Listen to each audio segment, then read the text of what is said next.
L'entourage d'Emmanuel Macron ne souhaite pas que l'actuel président de la République se retrouve lors d'un débat face au candidat du NPA.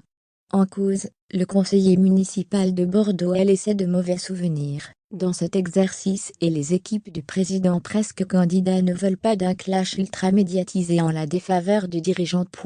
Il ne fait plus de doute que l'actuel président de la République Emmanuel Macron va se présenter à un nouveau mandat. Si sa déclaration officielle se fait attendre, il se prépare en coulisses. D'après Libération, le dirigeant ne souhaite pas éviter de participer au débat du premier tour, mais il veut le faire dans de bonnes conditions, ne souhaitant pas que cela tourne au lynchage médiatique. Parmi ses demandes selon le quotidien, ne pas se retrouver face à l'un des plus célèbres ouvriers de France, Philippe Poutou.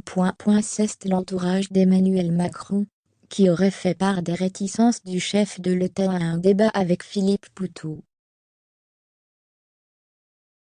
Le souvenir de l'affrontement télévisuel entre François Fillon, Marine Le Pen et le leader du NPA, nouveau parti anticapitaliste, en 2017 est encore dans les esprits. Quand on est convoqué par la police, nous on y va, on n'a pas d'immunité ouvrière, avait-il clamé à la candidate RN. À François Fillon, ex-premier ministre LR mis à mal par la divulgation de scandales, il avait dit « Plus on fouille, plus on sent la corruption, la triche ».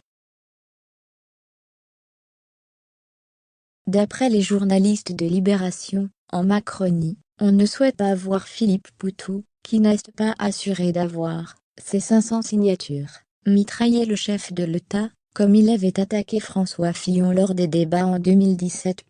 Une information qui n'a pas échappé à l'homme politique sans filtre Philippe Poutou, qui a réagi sur Twitter. C'est dommage ça @Emmanuel Macron, on a pourtant plein de choses à te dire. Visiblement il va falloir venir te chercher. Reste qu'il y a un autre obstacle devant Philippe Poutou, le nombre de parrainages. Chaque candidat doit réunir au moins 500 signatures d'ici le 4 mars 2022. À la date du 8 février, la républicaine Valérie Pécresse, 939, Emmanuel Macron, 926, et la socialiste Anne Hidalgo, 652, en ont obtenu suffisamment.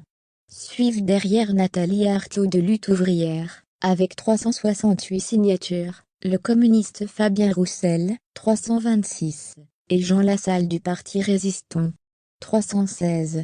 Philippe Poutou plafonne lui, avec 127 élus, qui ont mis leur signature pour son mouvement.